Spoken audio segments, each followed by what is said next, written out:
morning everyone. Yes, now again I am here for to you. और पुनः एक बार हिंदी की ऑनलाइन कक्षा में आप सभी का स्वागत है और आई होप कि आप सभी लोग स्वस्थ हैं, सुरक्षित हैं और अपनी इस पढ़ाई को जो कि आप लोग घर बैठकर हमारे माध्यम से पूर्ण कर रहे हैं उसका आनंद ले रहे हैं। तो प्यारे बच्चों, आज पुनः हम लोग अपने हिंदी भाषा व्याकरण में पेंसी सेम सेकंड का जो पुस्तक है उसी का एक और पाठ अपठित गद्यांश को लेकर बात करेंगे, उसके बारे में समझेंगे और उसे हल करके देखेंगे। तो इसके पहले बेटा हम लोगों ने पत्र, अनुच्छेद, संवाद और जितने भी व्याकरण के अलग अलग अंग हैं, विलोम, वचन, लिंग आदि के बारे में हमने पढ़ा था, उपसर्ग, प्रत्यय। आज हमारा जो विषय है अपठित गद्यांश। आपके पास पुस्तक पेंसिल वाला है ना? उसमें पेज नंबर 166 देखिए बेटा। हाँ, इस पुस्तक के इस पेज नंबर पर आपको एक थोड़ा अलग सा विषय दिया गया है। चूंकि आप कहेंगे मैम ये भाषा का तो अंग नहीं है, लेकिन ये भाषा का ही एक अंग है। हाँ, व्याकरण का नहीं होगा, लेकिन व्याकरण के बाद ही, व्याकरण का पूरा ज्ञान होने के बाद ही हम इस तक पहुंचते हैं। अगर हमें भाषा का अच्छा ज्ञान नहीं हो, अगर हमारे व्याकरण को हमने अच्छे से न पढ़ा हो, तो हम कभी भी इस विषय को हल नहीं कर पाएंगे, ना समझ पाएंगे। हमारा ये जो आज का टॉपिक है बेटा, अपठित गद्यांश का मतलब होता है अनसीन पैसेज, इंग्लिश में जिसे आप लोग कहते हैं। सीन यानी देखा हुआ, पैसेज मतलब कि छोटा सा गद्य का अंश।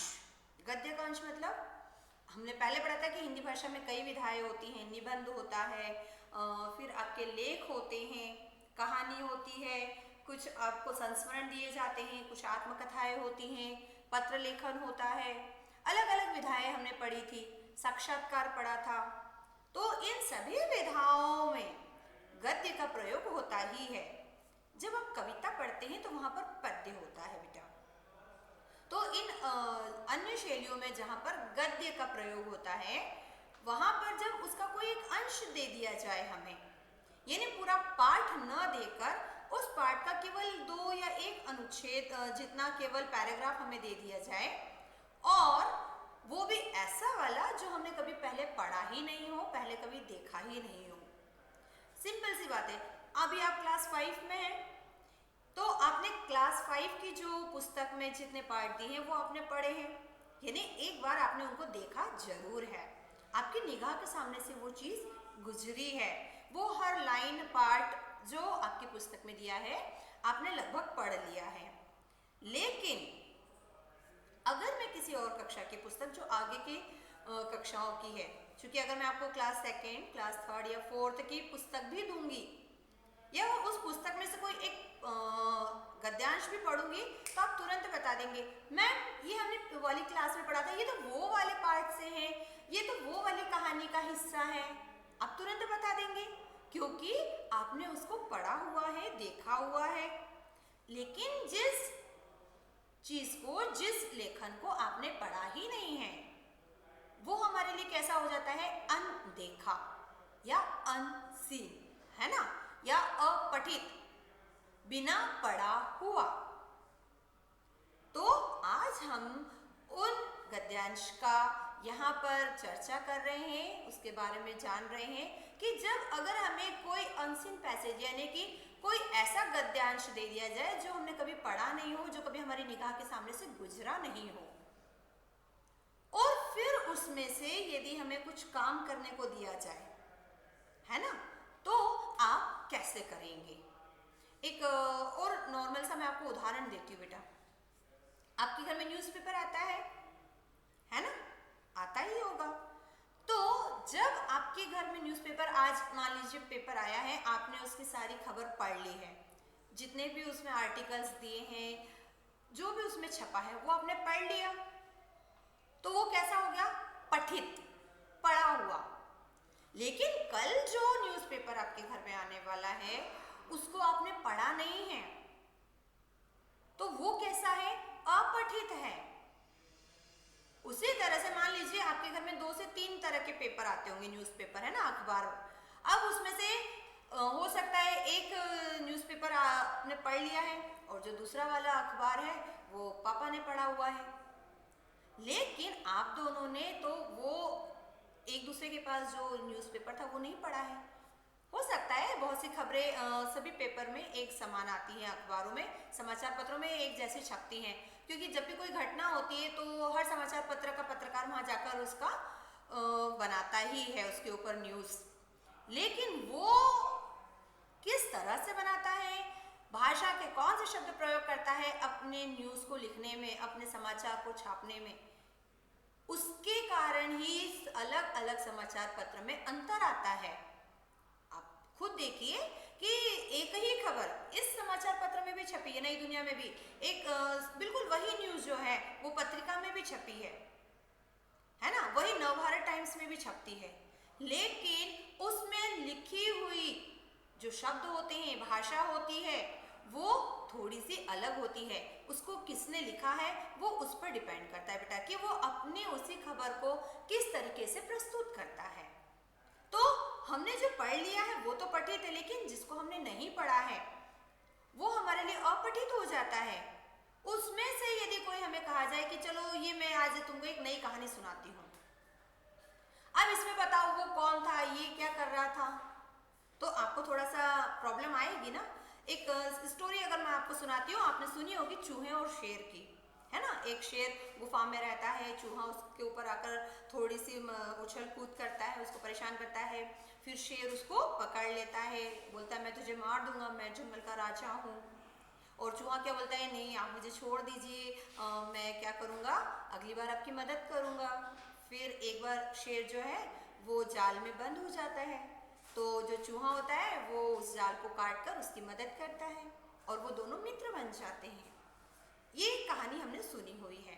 अब यदि मैं इससे संबंधित कोई प्रश्न आपसे यदि पूछती हूँ बेटा, तो आप बहुत जल्दी जल्दी तुरंत उसका जवाब दे सकते हैं। लेकिन अगर कोई कहानी आपने सुनी नहीं है, जो बात आपने पहले कहीं पढ़ी नहीं है, वो यदि मैं आपको बताऊं और तुरंत उसमें से कोई प्रश्न आपसे पूछूं, तो आपको उस पूरी कहानी को, उस पूरी बात को एक बार अपने दिमाग में घुमाना पड़ेगा, रिवाइज करना पड़ेगा, तभी तो आप अपना सही जवाब दे पाएंगे।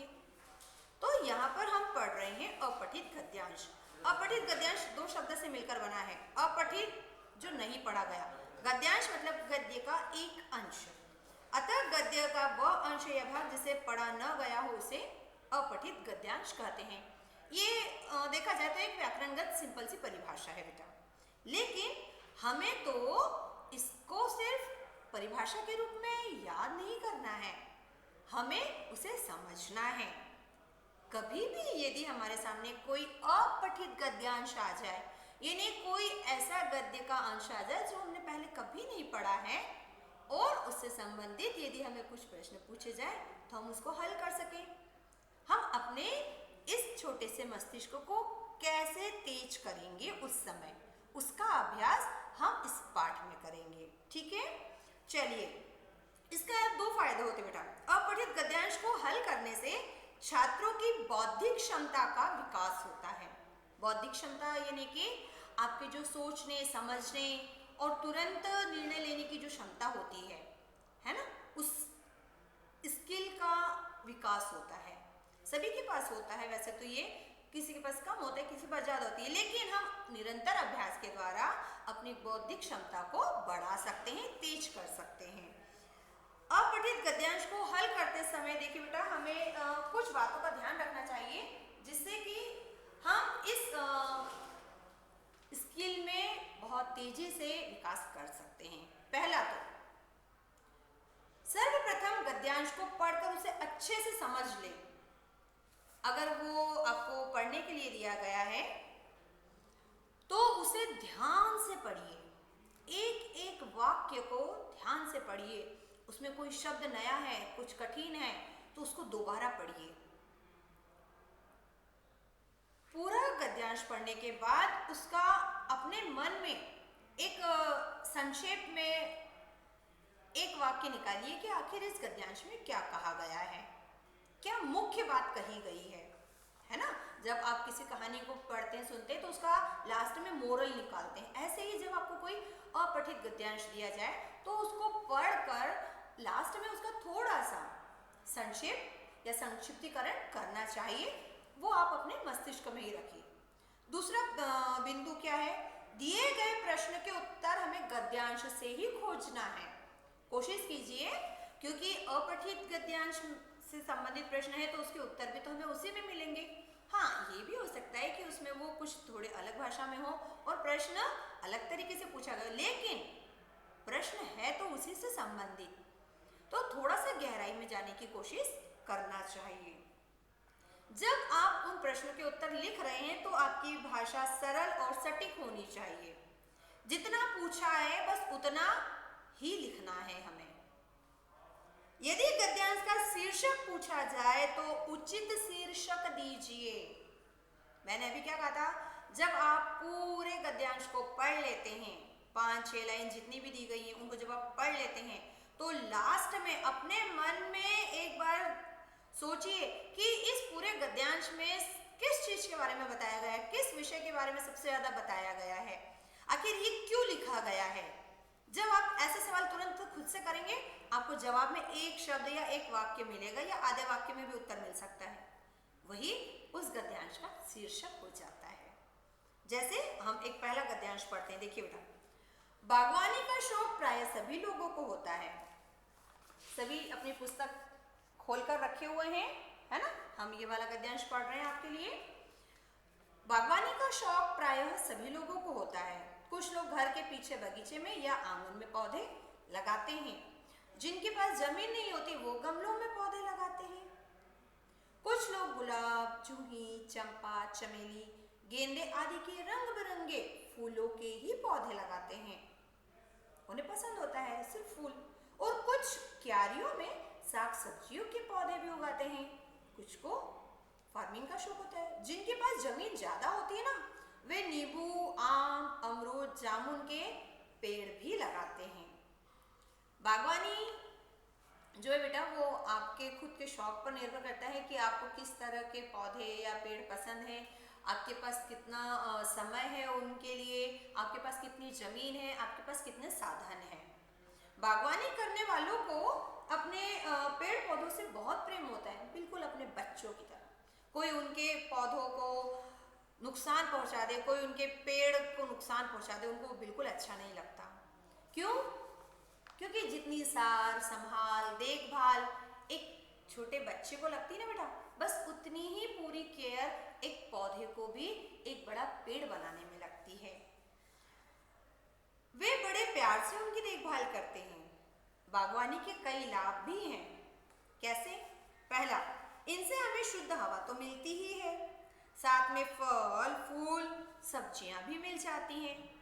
उससे भी अच्छा पता है क्या होता है, हमें अलग अलग पौधों की जानकारी मिलती है, हमारे ज्ञान में वृद्धि होती है। और उससे भी अच्छी बात, इनके साथ में हमारा समय अच्छा व्यतीत होता है, वेस्ट नहीं होता है बेटा।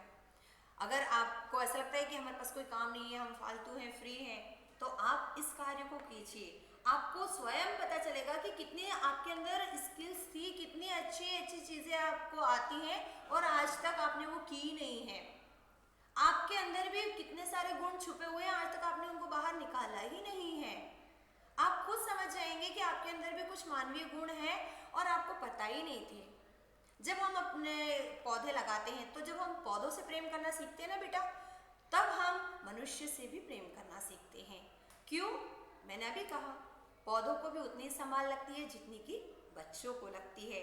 उनको भी आपको बिल्कुल समय समय पर ध्यान देना पड़ता है। दोनों समय पानी डालना है, अगर उसके पत्ते खराब हो गए तो उनको अलग करना है, अगर वो अच्छे से फल फूल नहीं रहे तो उनको दवाई खाद बीज देना है, पूरी देखभाल लगती है।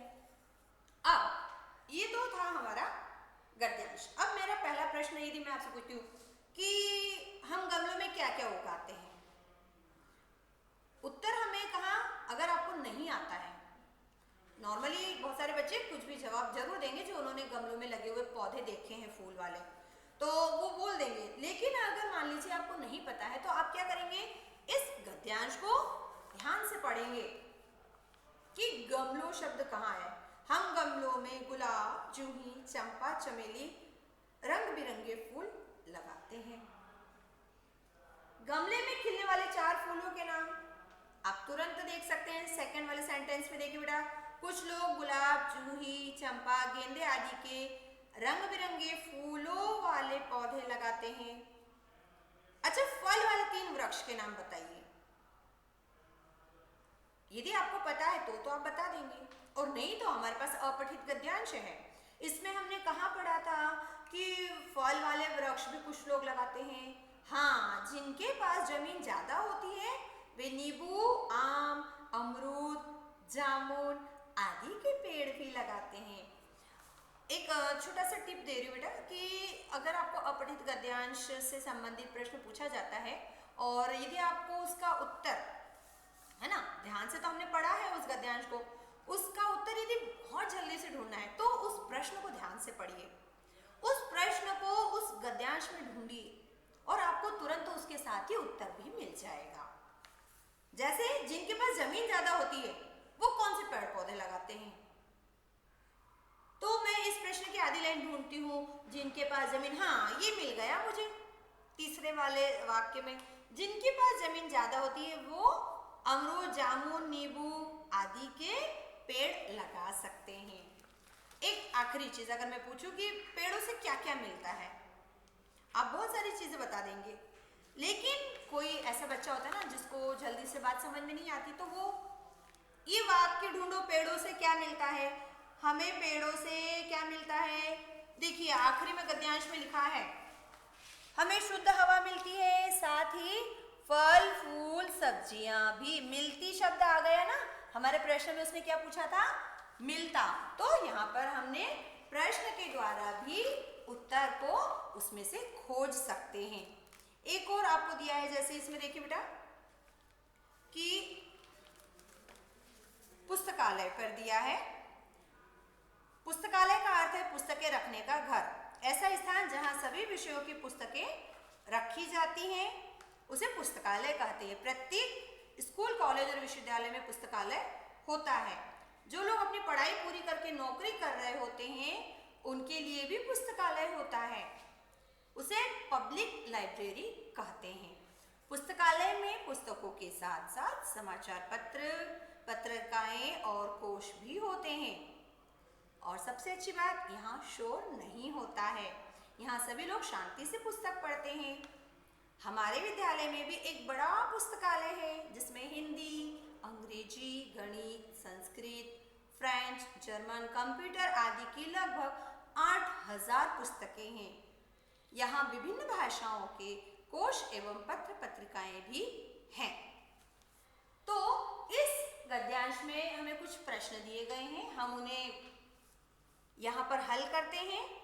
आप भी मेरे साथ साथ इस कार्य को करेंगे। देखिए बेटा आपको वहाँ पर उचित जगह दी गई है ना, तो आप हमारे साथ इस कार्य को करना आरंभ करिए। गद्यांश 2, हम सिर्फ उत्तर लिख रहे हैं क्योंकि प्रश्न आपके पास है। उत्तर नंबर 1, पुस्तकालय किसे कहते हैं। सबसे शुरू में आरंभ में देखिए आपको लिखा गया है ऐसा स्थान जहां सभी विषयों की पुस्तकें रखी जाएं उसे पुस्तकालय कहते हैं।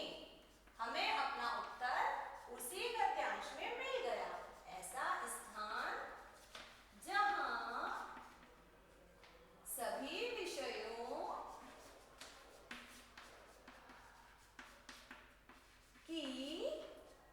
पुस्तकें रखी जाए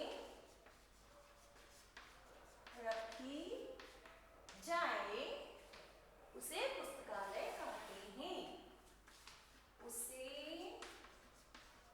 पुस्तकालय कहते हैं। पूर्ण विराम।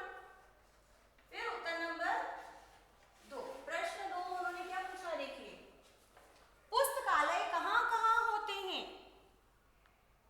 तो इसके लिए हम पुनः गद्यांश गद्यांश को पढ़ते हैं। देखिए इसमें लिखा है सेकेंड वाले सेंटेंस में, देखिए यहाँ पर प्रत्येक स्कूल, कॉलेज और विश्वविद्यालय में पुस्तकालय होता है।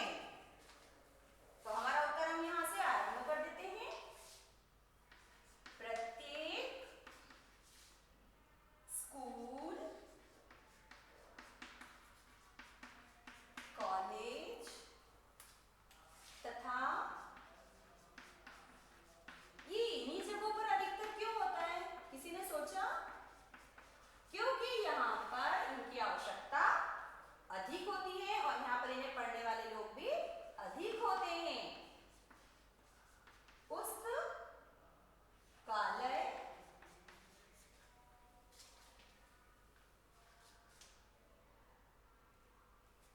होते हैं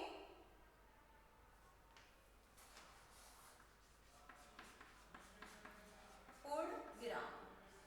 फिर प्रश्न नंबर 3, वैसे आपको पता है हमारे शहर में भी एक पुस्तकालय है जहाँ पर शहर का कोई भी व्यक्ति जाकर वहाँ की सदस्यता लेकर वहाँ पर रखी हुई पुस्तकों में से अपनी पसंद की पुस्तक पढ़ सकता है। लेकिन अभी हमने क्या पढ़ा कि अधिकतर जो होते हैं पुस्तकालय वो स्कूल, कॉलेज या विश्वविद्यालय में इसलिए होते बेटा क्योंकि वहाँ जो छात्र होते हैं उन्हें अलग अलग विषयों के ज्ञान के लिए अलग अलग तरह की पुस्तकों की आवश्यकता होती है और वो सभी खरीद नहीं सकते। तो वहाँ पर वह उस लाइब्रेरी में जाकर अपने विषय के अनुसार या अपनी आवश्यकता के अनुसार अपनी पुस्तक लेकर पढ़ सकते हैं और इसके लिए उन्हें कोई अतिरिक्त खर्चा भी नहीं लगता है। ठीक है, चलिए अगला प्रश्न, आप इसका उत्तर लिख लीजिए, फिर हम अगला प्रश्न का उत्तर भी लिख रहे हैं बेटा।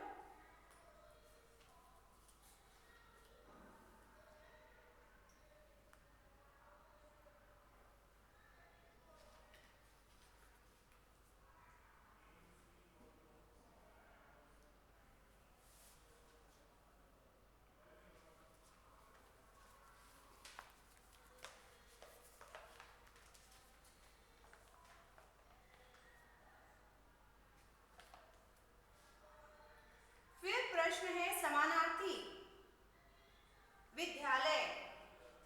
अब आप कहेंगे मैम ये तो इसमें दिया ही नहीं है ना, तो फिर क्या करें? हमारा अभी तक हमने जितना व्याकरण के अंग पढ़े हैं, भाषा के बारे में पढ़ा है, उसमें हमने समानार्थी शब्द भी पढ़े हैं ना, तो उसी के आधार पर हम इस प्रश्न का उत्तर लिखेंगे। जैसे विद्यालय को और क्या कहते हैं? पाठशाला भी कहते हैं।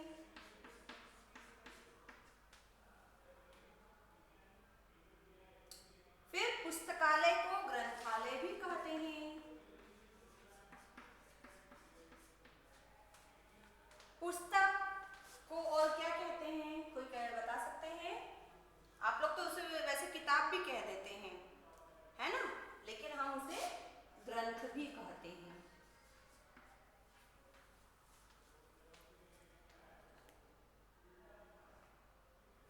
शोर का समानार्थी कोलाहल। ठीक, प्रश्न नंबर 4, इस गद्यांश का उचित शीर्षक। आया ना वही प्रश्न, हमने इस पूरे गद्यांश को पढ़ा और उसमें हमें क्या महसूस हुआ कि इसमें किस चीज के बारे में लिखा गया है? पहली बात तो पुस्तकालय, पूरे गद्यांश में हर वाक्य में पुस्तकालय से संबंधित ही जानकारी या बात कही गई है, यानी मेन क्या है इसमें? पुस्तकालय। फिर हमने देखा कि उसमें उन्होंने सिर्फ पुस्तकालय के बारे में नहीं लिखा है, उसकी इंपॉर्टेंस भी लिखी है। तो हम इस पूरे गद्यांश को क्या शीर्षक दे सकते हैं? पुस्तकालय का महत्व।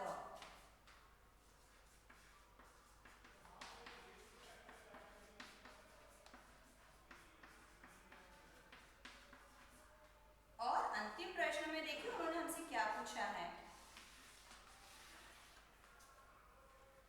आपके विद्यालय में किन किन विषयों की पुस्तकें हैं? आप सभी बच्चों को पता है कि हमारे विद्यालय में कौन कौन से विषय की पुस्तकें हैं? हमारे विद्यालय में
गद्यांश एक और दिया है जो हम आपके लिए पढ़ रहे हैं और जल्दी से हम इस कार्य को करते हैं।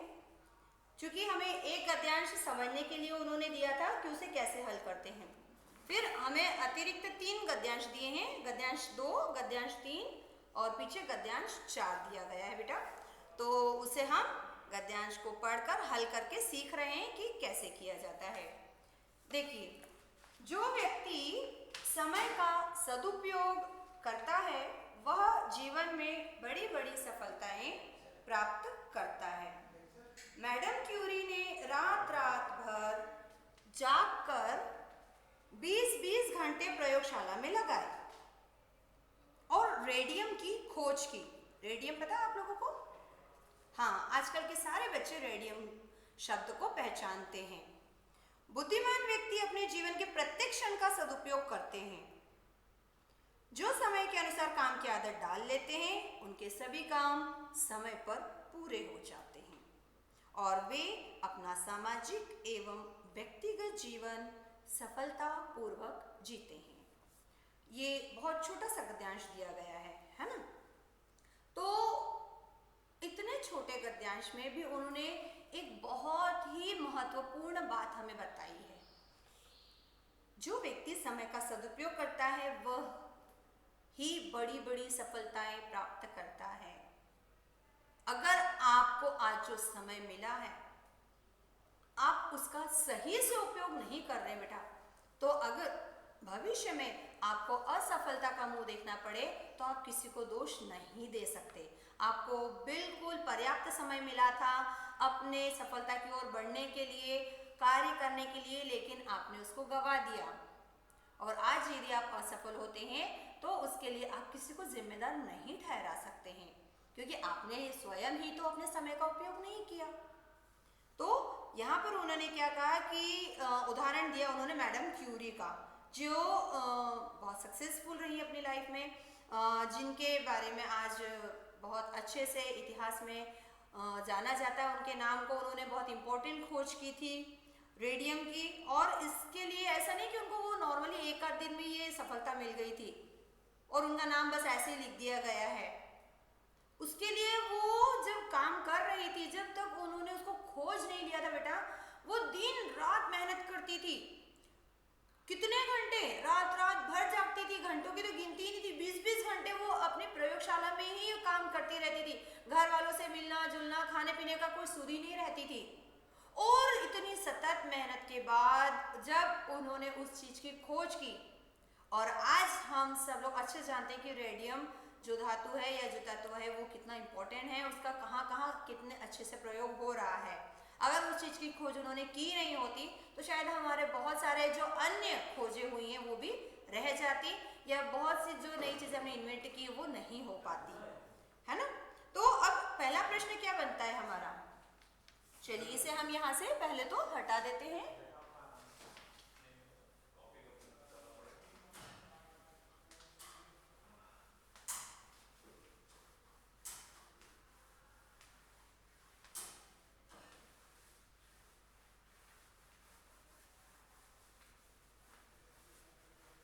गद्यांश ये है हमारा 3 बेटा। उत्तर नंबर 1।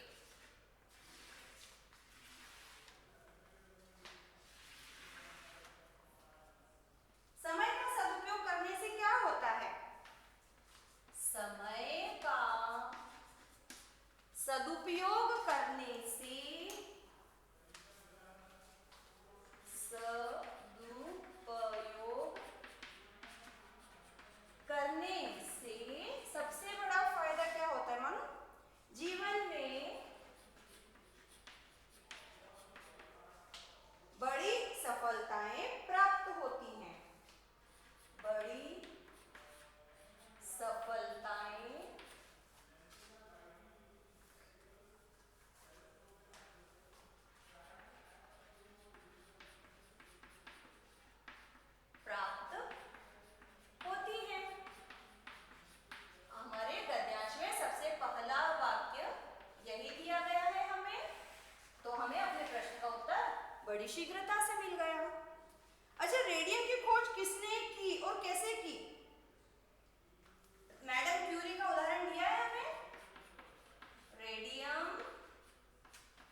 बेटा। अब प्रश्न नंबर 3 उन्होंने हमसे क्या पूछा है देख लेते हैं हम। प्रश्न नंबर 3 है हमारा, जीवन में कैसे व्यक्ति सफल होते हैं। तो हमारे गद्यांश में हमें दिया गया है, देखिए, जो समय के अनुसार काम करने की आदत डालते हैं वही लोग अपने काम समय पर पूरे करते हैं और उनका जीवन कैसा होता है बेटा, सफलतापूर्वक पूर्ण होता है। तो हम ये भी लिख सकते हैं कि बुद्धिमान व्यक्ति या समय के अनुसार काम करने वाले व्यक्ति ही जीवन में सफल होते हैं।